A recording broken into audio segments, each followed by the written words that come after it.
Hello and welcome to the Dateline Northeast, a program that gives you an overview of the developments in India's Northeast region. I'm your host Valerie Patton, and the highlights of today's program are: Northeast capitals set to link with railways by 2020 with double-track railway lines. Japan ambassador to India visits Shillong to boost ties. Manipur's first plastic recycle waste company promotes clean environment.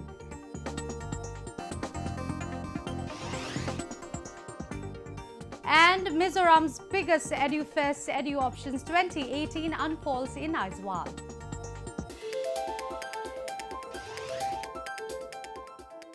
In a major boost to regional connectivity, Indian Railways have come up with major projects that will connect the capitals of the northeastern states in the next 2 years. The new Railways Northeast Connectivity Project is likely to cost almost Rs 90,000 crores. It will connect capitals of the northeast provinces to the country's railway network, including a 795-kilometer railway line in Arunachal Pradesh that will give the army accessibility right up to the neighboring China border. A report. Over the years, the central government has accorded priority to the development of the Northeast region in a number of areas, and connecting the region by road, rail and air are among the top priorities. Realizing the need to improve connectivity across the Northeast region through rail links, Indian Railways is trying to connect both the valley and hilly areas to the national capital city by rail. Through the latest move of the Indian Railways, all the state capitals of the Northeast region are set to be linked with rail lines with double-track railway lines by 2020. While Assam, Arunachal Pradesh and Tripura have direct link to railways, capitals of Manipur, Nagaland, Meghalaya, Sikkim and Mizoram do not have access to country's rail link. In 2015, we have connected Arunachal Pradesh to Delhi by starting the train from Naharlagun. Then in the next year, we connected Meghalaya by connecting Mandipathar with Assam. And that has also been done. And in 2016, we have connected Tripura to the national capital. So we have connected the national capitals of Arunachal Pradesh. We have connected the national capital of Tripura. Assam is already connected. Now, railway is present in all the states of Northeast India except Sikkim. The new connectivity development project will pave way for improving overall connectivity that will boost trade between the region and other parts of the country. It will also open a floodgate in tourism sector of the region that is home to many unexplored destinations. The object is to connect the capitals of all the northeastern states to the national capital by 2020. 43 projects are presently underway in the whole of NF Railway, out of which 11 are national projects, new line projects. In these projects, something to the tune of Rs 90,000 crores is the allocation, is the amount of these projects. In the year 18-19, which has currently started, the present financial year, the allocation for this financial year is somewhere to the tune of 6,800 crores. According to official reports, Mizoram's capital, Aizawl, is likely to be the next city to be connected, and a new line has been laid out between Bhairabi and Sairang, which is in an advanced stage of construction. Along with the connectivity of the state capitals, a 795-kilometer railway line in Arunachal Pradesh is also part of the Northeast Railways connectivity assignment.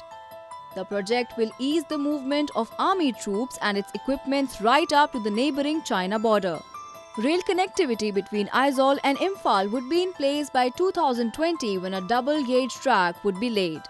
Work on double track in Manipur's capital Imphal is on full swing and is set to be finished by 2019, joining Assam, Arunachal Pradesh and Tripura states.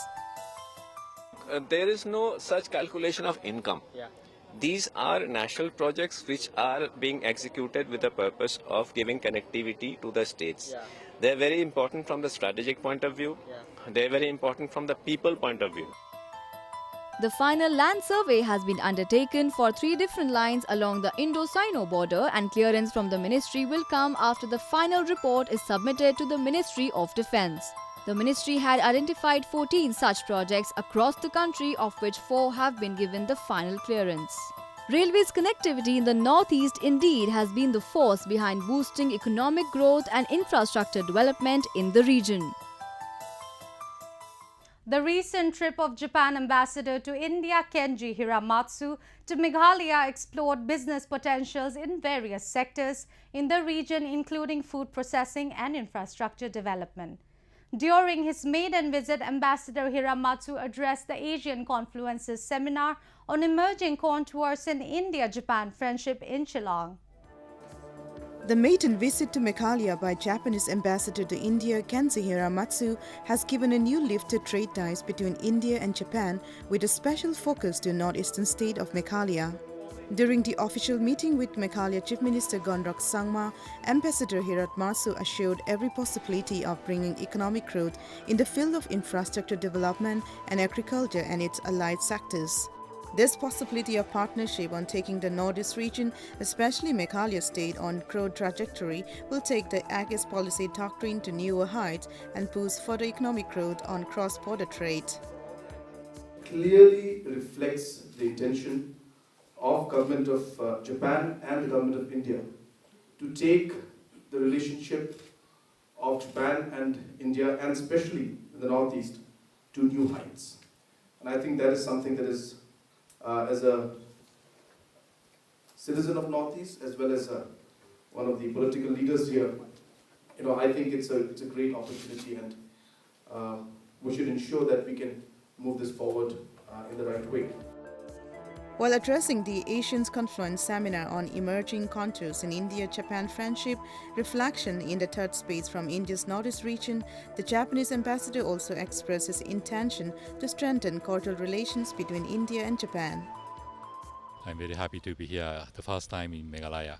We have talked a lot about the possibility of more cooperation, especially in the field of infrastructure development and business opportunities.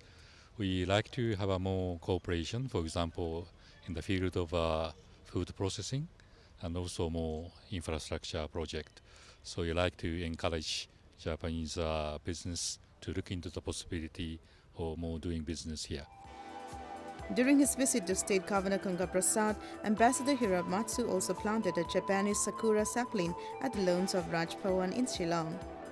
With law insecurity of the state improving over the years, Governor Prasad urged the Japanese diplomat to review the travel advisory that cautioned Japanese citizens against visiting Meghalaya. Lifting of such travel ban in the region will help build the long-term relationship of the people of Japan and India, as both the nations have a lot in common in terms of culture and traditions. Meanwhile, as Meghalaya boasts of the native soil of woody tree, which is suitable for shiitake mushrooms cultivation, Meghalaya Governor Ganga Prasad had also sought an expert assistance from Japan. At present, Japan produces the highest amount of shiitake mushrooms in the world. Bharat और Japan का काफ़ी अच्छा संबंध, मधुर संबंध है। इस प्रकार और भी बढ़ेगा और मेघालय आकर के आपसे मिल करके अच्छे ढंग से बातचीत हुई है और इनसे भी सहयोग, हर प्रकार का इनका सहयोग मिलेगा और ये भी इनका प्रयास रहेगा कि मेघालय कैसे और आगे बढ़े फूड प्रोसेसिंग में, एग्रीकल्चर में, उन सभी में वहाँ से विशेषज्ञ लोगों को भेजेंगे। ये बातचीत हुई है और इस तरह सा लगा कि माने मेघालय को और आगे बढ़ाने में, क्योंकि Meghalaya is a most potential और यहाँ पर हर चीज़ का उत्पादन आगे बढ़ाने की यहाँ काफ़ी संभावनाएं हैं, तो उसमें और भी जापान से भी सहयोग मिलेगा तो और यहाँ मेघालय काफ़ी खुशहाल होगा और मेघालय में काफ़ी काम बढ़ेगा। Sensing the need to improve technology to preserve strawberry production of the region, Governor Prasad also sought assistance from Japan for appropriate technology to develop infrastructure for strawberry plantation. Such projects can enhance the livelihood and condition of the farmers and boost economic growth of the state and country as whole. Apart from sports, art and other allied professionals, Northeast region has produced many literary luminaries who write on various genres. Joining the latest band of authors is a young lad from Manipur, Jim Ungram Yao Kasom, who wrote fictional book Homecoming. A photographer by profession, Jim made his debut into Writers Club with his first ever book, which was launched in New Delhi recently. Literature remains the greatest tool of storytelling, and indubitably, India's northeast region has spawned many published writers in various genres. Joining the latest band of authors is Jim Ngramyao Gasom, who hails from Manipur's Ukhrul district, situated at the topmost hill district of the state. To entertain people through a series of storytelling, Jim penned down his first ever book, Homecoming, a compilation of 19 short stories, which was launched in New Delhi recently. I grew up with my grandmothers. I have three grandmothers. One from my paternal grandma, and then her sister and my maternal grandma. So they were a huge inspiration on, they left a huge impact on me as a child growing up. I grew up in a very small village where there are 200 households, and everyone know each other by name. So it's a very close-knit community, where we emphasize a lot on storytelling and passing on the stories through oral traditions. And that practice of storytelling has inspired me, to write stories that are in these collections. A graduate in zoology, Jim confessed that literature always remains close to his heart, and he envied his friends who studied literature. Drawing inspiration from modern writers like Ernest Hemingway, William Faulkner and John Steinbeck for their depiction of country life, Jim kept alive his dream of writing his own book. And finally, he now becomes the first ever published fiction writer in English from his Tangkhul Naga community, one of the well-decorated tribes of Manipur. His newly launched fictional book, Homecoming, is made of 19 short stories depicting the countryside life and his people, which were inspired by true events, especially from his community's rich oral folklore culture and the place he was born and raised into. The title, Homecoming, is part of the collection. It is so close these stories are so close to my heart that if I go back and read them, it feels like a homecoming to them, even the thought of the stories. So in a way, it's a homecoming.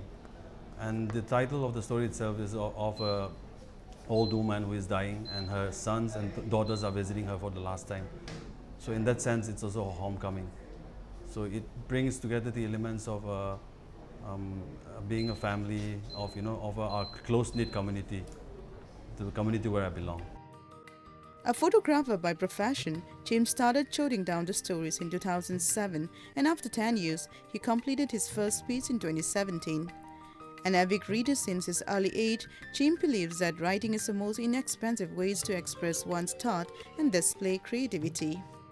Writing gives this young author the freedom to travel without borders and create a space for his envisaged world. However, unfolding his work of art in wider platforms did not come easily for him, as he found it difficult to balance life between his profession and passion. But with his sheer creed and dedication, he now has established himself in the spectrum of literature. Let us now take a look at some of the events that made news in the Northeast recently. During the recent visit of Indian External Affairs Minister to Naypyidaw, Sushma Swaraj met the top leadership of neighbouring Myanmar and discussed ways to strengthen bilateral relations across different sectors. She held talks with Myanmar State Councillor and Minister for Foreign Affairs Aung San Suu Kyi and Myanmar President Win Myint, and discussed the need for safety, speedy and sustainable return of the Rohingya refugees to the Rakhine state. During her two-day visit, 7 Memorandum of Understandings between India and Myanmar were signed on various issues, including peace and security, boundary and border-related issues. India's development assistance to Myanmar and the ongoing projects were discussed during the bilateral meeting. Recently, the 215th Mid-Term Council meeting of the Indian Road Congress was held at Mizoram University, Tandril near Aizawl, with host of delegates from across the country congregating and gracing the two-day event. Speaking at the event, Union Minister of State for Road Transport and Highways, Shipping, Chemicals and Fertilizers, Mansukh Mandaviya, laid emphasis on the need for improvement of road connectivity for development of the Northeast region and the country as a whole. He also informed the delegates that the centre gives importance to the needs of the region and has assured sanction of Rs 6,000 crores for the construction of roads between Silchar, Assam to Tuipang, Mizoram. In a move to create sensitization program and run awareness campaign on Swachh Bharat Mission across the state, a day-long workshop on Swachh Bharat Mission Gramin for attending open defecation-free status in the state was held recently in Imphal. Organized by the Public Health Engineering Department, the workshop aims to instill a sense of responsibility to the people on cleanliness and hygienic living. Speaking at the event, Chief Minister N. Biren Singh urged officers to dispense their duties with commitment and determination in order to achieve the targets set by the government for the welfare of the state and its people. In recognizing the services towards healthcare and acknowledging the commitment, compassion, and dedication of their profession, recently 35 nurses from across the country were conferred the National Florence Nightingale Award 2018 in New Delhi. Organized by the Indian Nursing Council, the nomination for the award was scrutinized by a committee headed by Justice Gopala Gowda, former Justice of Supreme Court. S. Athia from Manipur's Tadubi area was also awarded a cash prize of Rs 50,000 along with a citation and a medal. Athia was selected for the Florence Nightingale Award for her contribution on healthcare, where she went door to door to create awareness on health facilities and continuously worked and stayed at her outpost. Recently, Chief Minister Biplab Kumar Deb held a high-level review meeting with top state officials including Chief Secretary Sanjeev Ranjan, DGP A.K. Shukla, IGBSF H.K. Lohi, and other senior officials for quick completion of the unfenced areas in Sonamura subdivision. The Chief Minister said that the new fencing will further boost the business ties with Bangladesh and total trade will be through legal export and import and fetch revenues for both the countries. Deb also assured that the local population who shall be evicted due to fencing will get proper compensation. Sensing the threat on natural environment from various chemical components, including plastic products, a father and son duo in Manipur is spearheading a plastic recycling company for a safer environment. Through the waste recycling plant, the duo is promoting awareness on safe use of plastic products, apart from providing employment opportunities to the youth in the state. In a move to build a safer place to live in and create awareness, ST Plastic Industries, a plastic recycling plant in Manipur, has been proactively promoting the safe use of plastic products in the state. A first in the state, the plant was set up by Sadokpam Kunakanda and Sadokpam Idambi Singh in Shangaipro village in Manipur's West Imphal district in the backdrop of the absence of recycling industries in the state. The recycling plant has been continuously spreading awareness on the threat to ecosystem with the use of plastic products if used unsafely. Since its inception in 2007, the father-son duo has been the driving force behind the effective recycling process of plastic waste in the area. Over the years, there has been a tremendous change in environment due to excessive use of chemicals and other harmful factors, which has taken a toll in natural environment, including plants, wildlife, and even human population. And to educate about such threats to the people, especially the younger generation, is the need of the hour. Plastic is very important. So if we plastic waste, if we throw it out, it will pollute soil. I agree that. If we burn it, it will pollute air. That also I agree that. But how to we dispose this plastic? How to recycle and reuse? Then how will we free from this pollutant, from this plastic? So my suggestion is that after using this plastic, how to dispose? We have to knowledge its parts. Then we can talk about this plastic. So far, Idambi Singh and his 65-year-old father Kunakanta have identified as many as 120 types of plastic for recycle. Almost 30 recyclable plastic types are recycled in Manipur, while the remaining ones are sent to Indian capital New Delhi after a compression process. With the procurement of new machines in 2010, the duo are now producing the end products from the recycled plastic waste such as pipe, tubs, flower pots and other household items with a turnover of Rs 1.2 crore annually. Almost 20,000 kilograms of waste are collected on daily basis, and multiple small enterprises are utilized to segregate waste from across the city. 10 लोग से किसी साथी लोग से मिला उन लोगों ने बताया मणिपुर में भी है तो मैं चला आया इधर कितना साल हुआ गया 1 साल हो गया सर एक्सपीरियंस तो यही मशीन का मिला है और बॉलिंग का हो गया ये सब मिल गया sir It is also worth mentioning that this father-son tour has been into the recycling waste management program long before the full-fledged company was set up in 2007. The Dua used to collect the bottles and send them to recycling plants in Guwahati and New Delhi since early 1990s.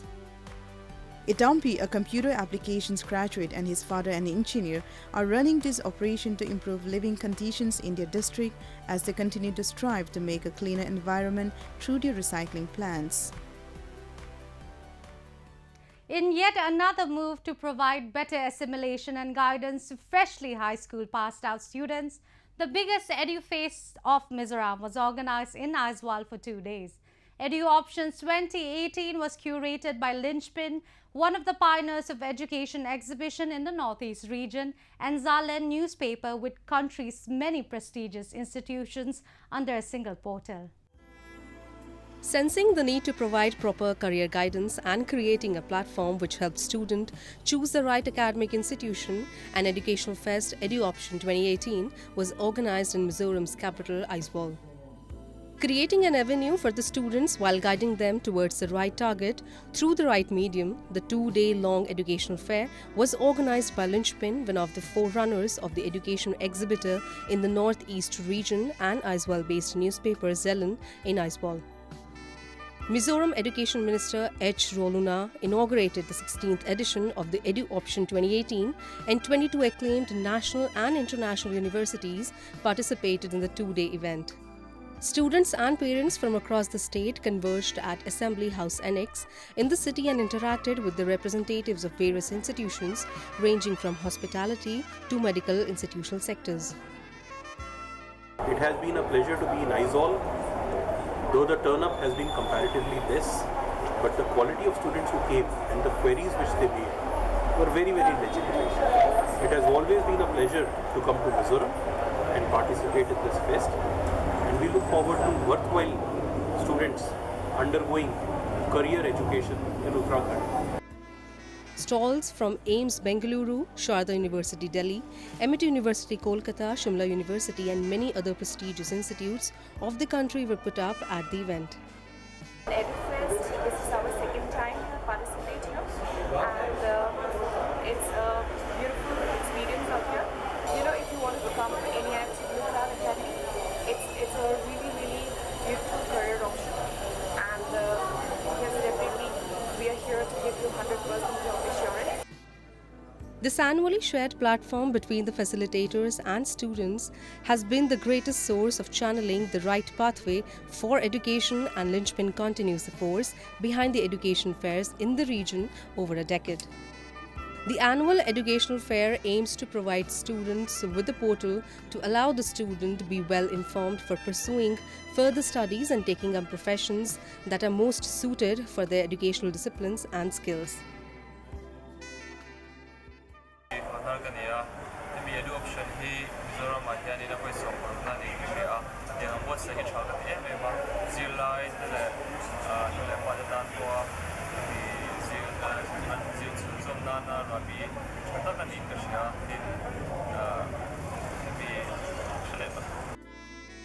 Creating a space for the student for better career options will help them identify their skills and talents and pursue the career as they wish to. Moreover, in today's context, with the technology upgradation, educational system has taken into higher note and provides limitless options for the students for future course. Taking advantage of being the gateway to Southeast Asian countries, the second edition of the India's longest cross-border road expedition, Road to London 2018, was recently flagged off by Manipur Chief Minister N. Biren Singh in Imphal. Organized by Adventures Overland, 27 avid travelers and explorers from across the country took part in the cultural exchange road expedition to London. After the successful trip in 2017, which saw tremendous positive response, the second season of the country's longest cross-border road expedition, Road to London 2018, began from the bustling city of Imphal once again.